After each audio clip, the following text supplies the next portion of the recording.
That is bad.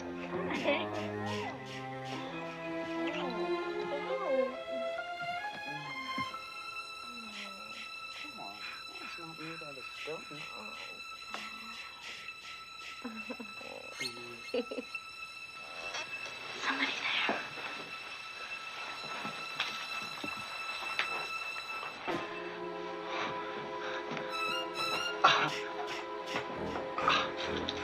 We weren't doing anything. We were just messing around.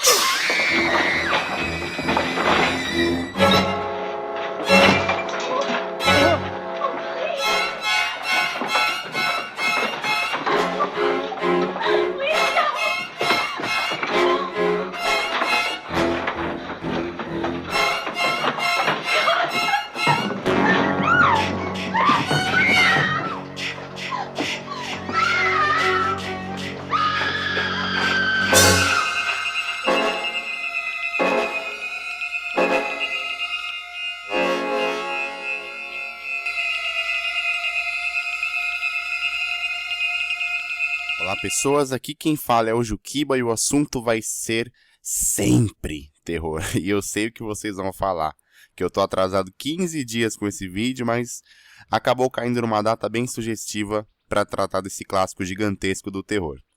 Hoje, pessoas, dia 28 de maio, o iPanic completa 3 anos de existência e nesses 3 anos a gente conquistou algumas coisas bem legais, mesmo com toda essa inconstância na postagem de vídeos, que eu sei que é o fator decisivo que impede que nós cresçamos ainda mais. Eu não quero fazer aqui um vídeo de retrospectiva nem nada desses últimos 3 anos, mas só queria mostrar uma coisinha para vocês. Sabendo que eu sou dono do iPanic, o coordenador do meu curso de matemática me convidou para organizar um projeto na faculdade num evento anual chamado Jornada de Educação, em que os cursos de licenciatura param as aulas durante uma semana para montarem workshops, palestras, minicursos e etc. Uma vez que o meu projeto estaria marcado para acontecer no último dia do evento, numa sexta-feira 13, não tive a menor dúvida e lancei o Pânico na Universidade.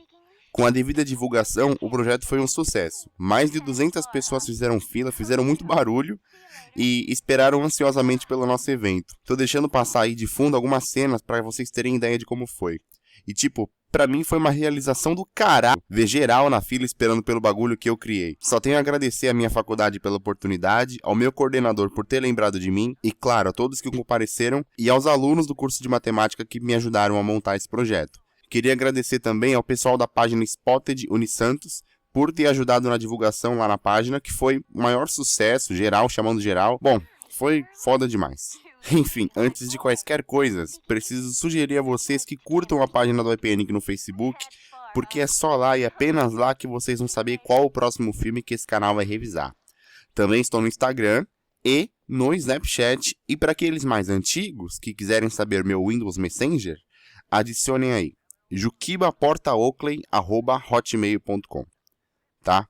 Adiciona lá antes que eles desativem o Windows Messenger também. Tô brincando, viu? Eu sei que já foi desativado. Não vem me corrigir, não. Bom, pessoas, vamos falar sério agora. Falar de Sexta-feira 13, como vocês imaginam, não é tarefa fácil, porque, como todo bom filme de terror da época, existe todo um contexto histórico que influencia uma produção dessa a ser feita. Nesse caso, na verdade, o filme não é necessariamente baseado nesse conceito, mas na consequência que ele gerou. E qual é esse conceito? Na realidade, as fontes sobre a origem da data Sexta-feira 13 como um dia diferente, um dia de azar, elas por vezes são contraditórias ou imprecisas. Isso talvez se deve por essa tal origem ser tão antiga, de forma que datá-la necessariamente seria algo complicado de fazer. A primeira das versões tem origem naturalmente cristã, lá nos primeiros anos da nossa era. Não que o cristianismo já fosse uma religião estabelecida, até porque supostamente Jesus Cristo ainda era vivo. Essa pintura é famosa e você conhece como a Última Ceia. De acordo com os evangelhos, e aí quem for religioso me corrija se eu estiver errado, essa Última Ceia ocorreu numa quinta-feira de um ano ainda impreciso, supostamente lá nos anos 030, mas que representava a última ceia de Jesus com seus 12 apóstolos, antes que Cristo fosse crucificado no dia seguinte, sexta-feira. Jesus mais 12 apóstolos somavam o número 13.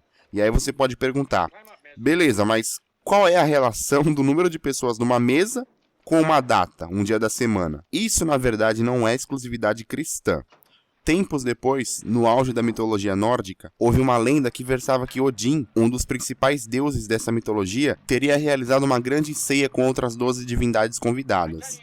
Loki, deus da discórdia, se sentiu desprestigiado por não ter sido um desses convidados e causou uma confusão que culminou na morte de um deles. Os povos da Escandinávia ainda adotavam o politeísmo na época, e uma das deusas que eles adoravam chamava-se Frigga. Com o cristianismo invadindo a Europa, eles foram doutrinados a amaldiçoar os deuses que eles adoravam, e entre eles, a própria Frigga. Passou-se a acreditar então que Frigga era uma bruxa que reunia-se toda sexta-feira com o demônio e mais 11 feiticeiras a fim de profanar a humanidade. Ou seja, desde os primeiros séculos da nossa era, haviam fortes indícios de que o número 13 não era bem quisto pela população, uma vez que esses eventos, ainda que mitológicos, foram transmitidos para nós meros mortais através da religião e da mitologia. Como eu disse, não existe nada em que se possa cravar que a sexta-feira 13 como data de azar foi iniciada, foi inventada e ou descoberta, muito pelo contrário. O que se tem são histórias de mitologia que, embora mereçam respeito, são mitologia. Nesse texto de introdução eu não vou nem me aprofundar nas superstições que essa crença gerou na população, porque não é o objetivo dessa breve análise conceitual histórica. Mas vocês sabem, né, que alguns prédios até não tem o 13º andar. No elevador eles passam do 12º pro 14º. Só uma curiosidade. Bom, dito isso, vamos para a análise do filme. Vocês podem observar que Sexta-feira 13, enquanto franquia de cinema, não é uma produção que se trata de enunciar a origem da data, mas sim na consequência que ela gera uma vez que ela já existia. Então, vamos lá. Vocês já sabem que mais detalhes vêm no final do vídeo, já sabem que esse vídeo tem spoiler. Então, preparados ou não, partiu!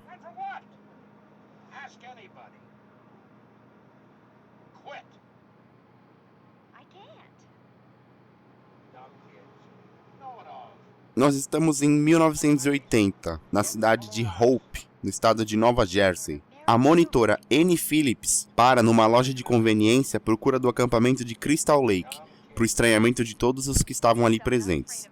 No condado, esse lugar era tratado como amaldiçoado e conhecido por supersticiosos como acampamento sangrento, e os motivos para essa má fama foram os trágicos eventos que aconteceram há 22 anos atrás dali.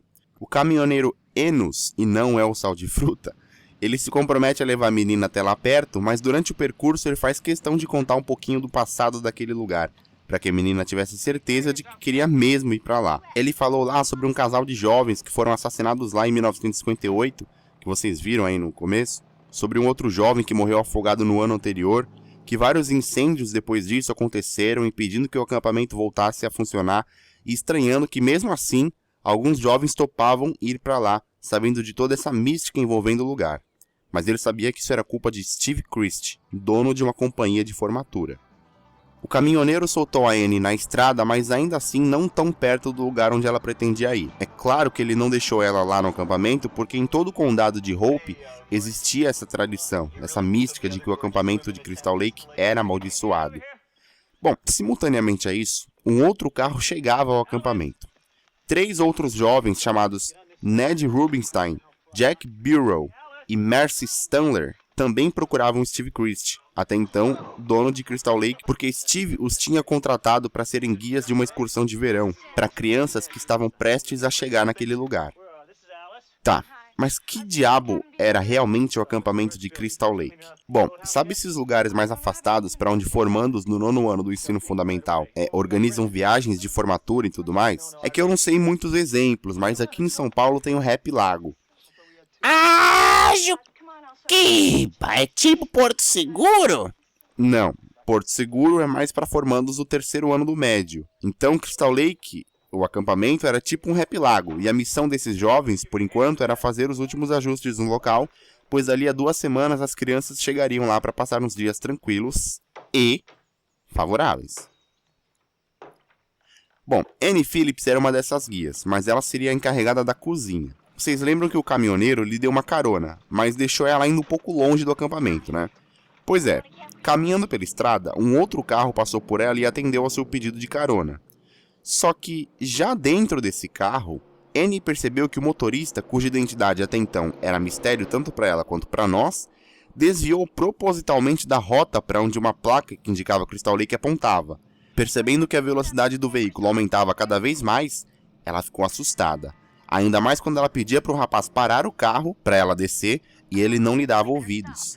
Annie se jogou do carro e o motorista, por sua vez, parou o carro e correu atrás dela. Por entre as árvores, essa pessoa misteriosa passou a faca no pescoço da menina. E Annie, é lógico, foi pra vala.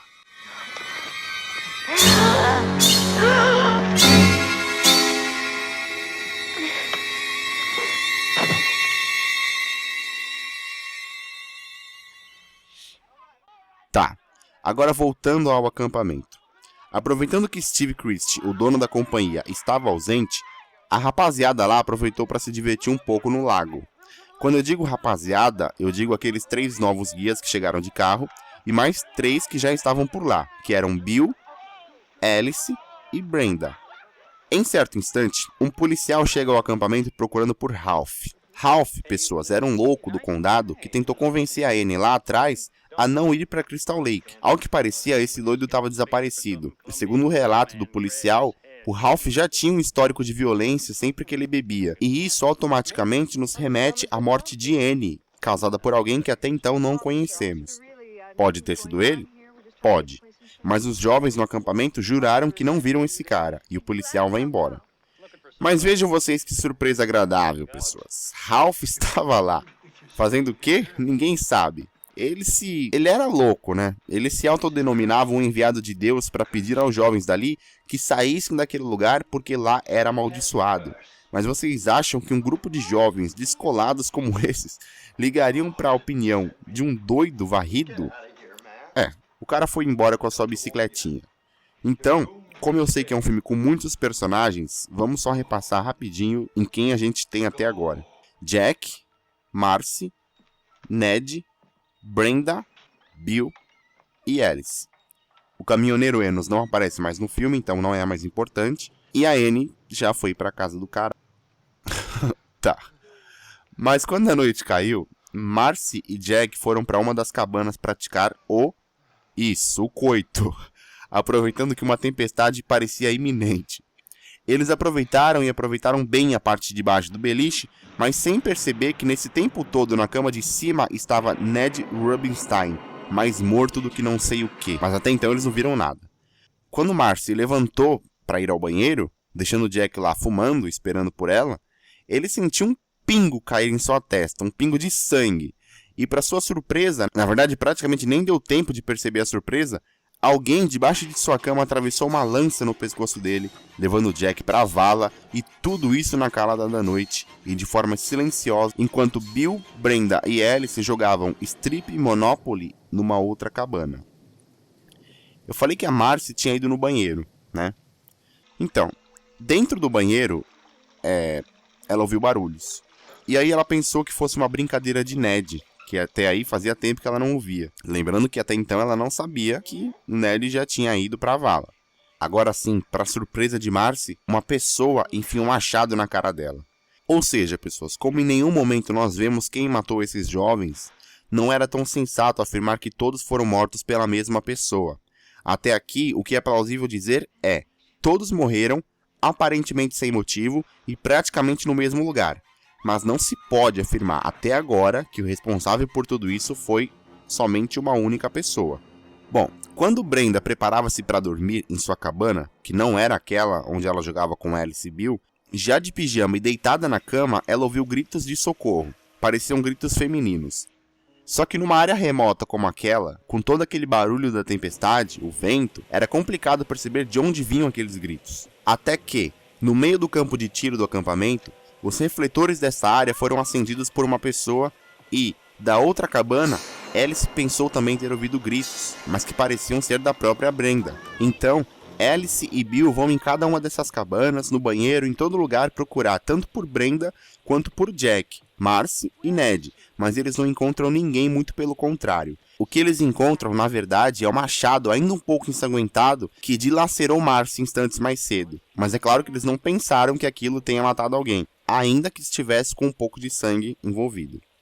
Sem encontrar absolutamente ninguém, eles entram no escritório de Steve Christie e tentam usar o telefone do lugar, mas que, seja lá quem fosse o responsável, já tinha sido cuidadoso a ponto de cortar as linhas telefônicas de lá. O carro deles também estava quebrado, ou seja, não dava nem para sair de lá. Mas com o pensamento de que Steve Christie já estivesse chegando, eles tentaram se acalmar e esperar. De fato, o dono da companhia de formatura já estava a caminho. Depois de seu carro ter tido alguns problemas na estrada em meio à tempestade, ele ligou para a polícia e o sargento Tierney foi lá socorrê-lo e levá-lo de volta a Crystal Lake. Só que uma ocorrência da central policial chamou pelo sargento e este teve que deixar Steve no meio da estrada, perto do acampamento, mas por sorte, a essa altura a chuva já tinha parado.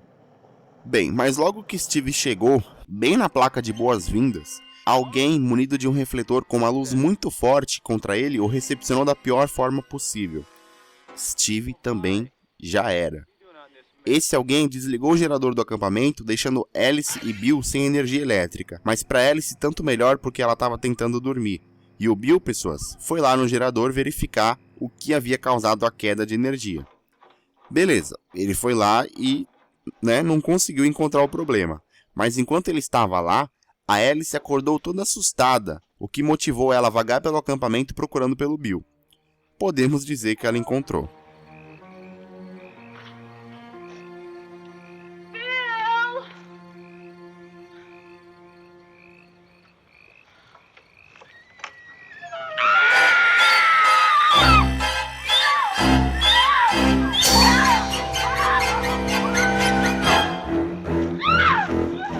Você, pessoa, não tenha a menor dúvida de que isso apavorou a menina de tal forma que fez ela se trancar no escritório de Steve, mas por mais que ela tenha fechado todas as portas e janelas, isso não impediu que o corpo morto de Brenda fosse arremessado para dentro da cabana, o que deixou ela mais em choque ainda. Então, apavorada, pela janela quebrada, ela observa um farol alto de um Jeep e, pensando que fosse seu chefe, o Steve, ela saiu correndo em direção a ele, mas não era o seu gerente. Era uma mulher intitulada Sra. Voorhees, que afirmava que já tinha trabalhado ali para o próprio Steve e tentou confortar a menina. Mesmo com Alice implorando para a Sra. Voorhees não entrar lá na cabana de Steve, no escritório, a mulher insistiu no intuito de confortar mais a menina sob a alegação de que era apenas a tempestade que tinha perturbado ela. Lembremos que a tempestade já havia acabado há algum tempo. Entrando no escritório, a Sra. Voorhees observa Brenda morta e ao mesmo tempo ela começa a se lamentar, dizendo que Steve não deveria ter reaberto aquele lugar, dadas as circunstâncias e os eventos que ocorreram ali anos mais cedo. Segundo ela, um garoto havia se afogado naquele lago, 1 ano antes de um casal de adolescentes ter sido morto ali mesmo. E juntando as peças, a Sra. Voorhees atribuiu aos monitores da época a culpa pelo menino ter se afogado. O nome do menino era Jason. A mulher disse que trabalhava no acampamento nesse fatídico dia como cozinheira, e reafirma que o pobre menino Jason deveria estar sendo vigiado enquanto estava no lago por não ser, entre aspas, um bom nadador. A Sra. Voorhees se revela a mãe de Jason, e nesse dia o garoto faria aniversário se estivesse vivo. Ela não podia deixar que o acampamento fosse reaberto, o que nos leva a crer que todas as maldições já profetizadas pelos moradores locais sobre o acampamento de Crystal Lake eram tragédias orquestradas por ela, pela Sra. Voorhees, na intenção de se vingar de todo e qualquer monitor que por lá passasse, uma vez que monitores do passado foram negligentes a ponto de não cuidar devidamente de Jason, o que levaria o garoto à morte. A mulher ameaça esfaquear Alice, mas a menina, em contra-ataque, conseguiu desarmar a mulher e fugir, mas a Sra. Voorhees estava motivada. O fato de ter perdido seu filho da forma que ela perdeu, a fez criar em sua mente uma dupla personalidade em que seu filho Jason ministrava suas atitudes em busca de vingança. Ela mesma imitava a voz de seu filho dizendo: "Pega ela, mamãe, não deixe ela fugir, mata ela", e coisas assim.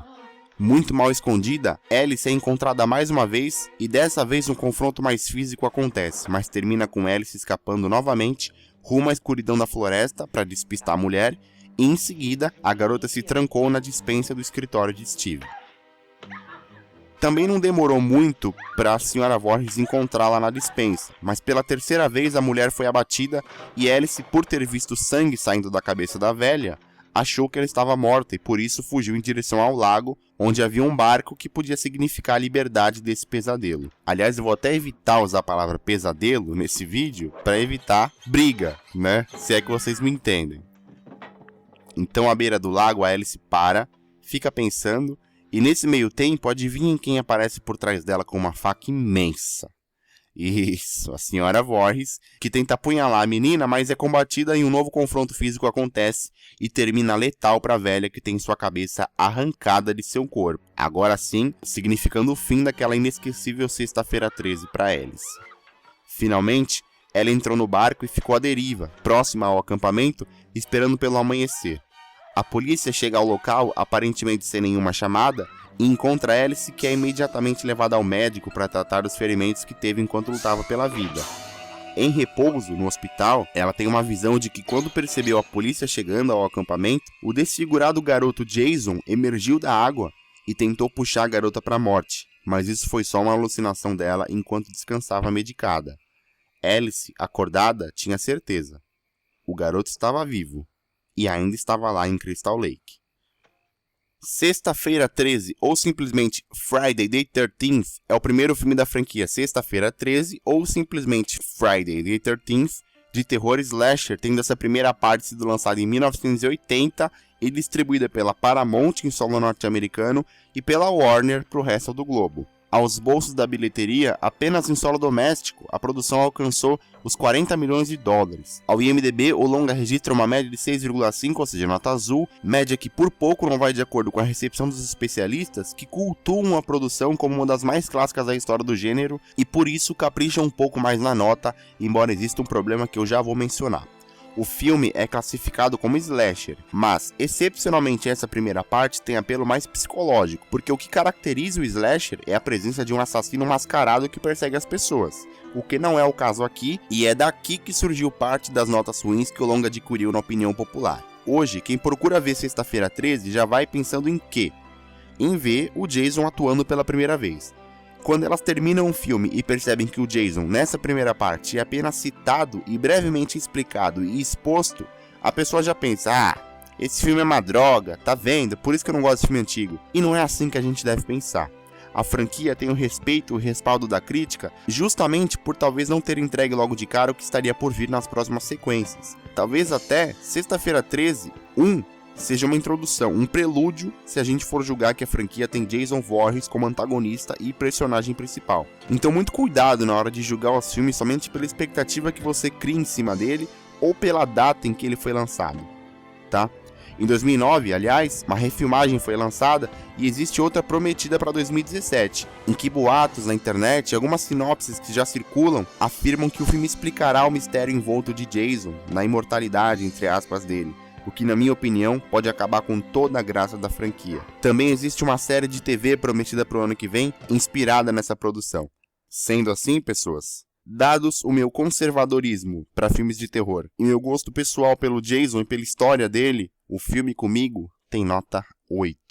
Pessoas, se vocês puderem compartilhar esse vídeo nas suas redes sociais, em homenagem ao aniversário do iPanic, que é hoje, dia 28 de maio, por favor, façam isso. Se vocês também puderem compartilhar esse vídeo com a hashtag iPanic e a hashtag Reviews de Horror, eu vou ficar muito realizado se vocês puderem fazer isso. Quando a publicação desse vídeo for para a página do iPanic no Facebook, vão lá, curtam, comentem, compartilhem, tudo em homenagem a este canal que eu gosto, você gosta e, Jason também deve gostar. Tá. Então agora sim, se vocês gostaram do vídeo, por favor clique em gostei e se inscrevam no canal para levá-lo adiante. Repassem aos seus amigos, principalmente aqueles que curtem filmes de terror, e fiquem na paz.